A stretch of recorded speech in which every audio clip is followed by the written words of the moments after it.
Hello, this is a way I've done an installation of a Motorola CM200D. It's a mobile radio installed into a forklift made by Heister. So I'll just show you a quick kind of a couple of minutes description of the way I've done it. You see the strain relief for the microphone cord. These people are very tough. They pull things, pull equipment, and you want to make sure everything lasts for several years. The microphone hanger installed below the warning label in case a new driver, new employee is getting injured and might complain that there was no warning label warning him about seat belts and stuff. I had to build a harness, a power harness, insert it into split loom. I attached a couple of yellow labels. I wrote what's in the harness. I used the ground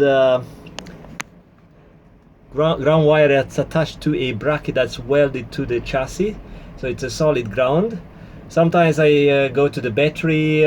Sometimes I find a ground connection made by the manufacturer. In this case, it was very difficult to run it all the way to the engine compartment. So in order to install the radio into that plastic cover, which is supposed to hide or hold the speakers, the forklift speakers, I had to take this cover out using the factory screws, removing the factory screws.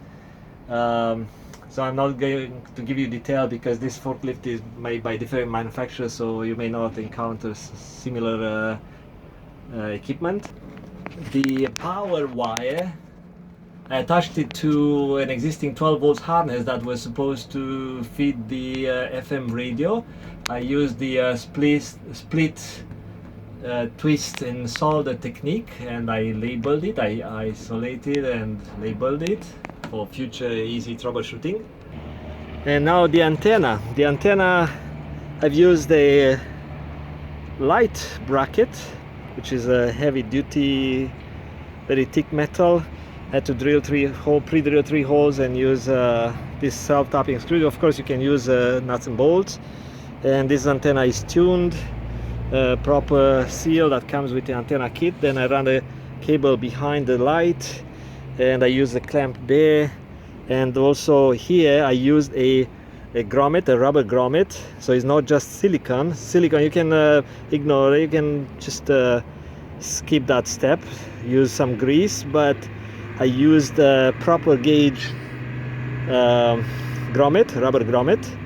I ran the antenna inside, then I fished it through that power harness all the way to the radio. That's it. So you see, 2 minutes was easy installation. Yes.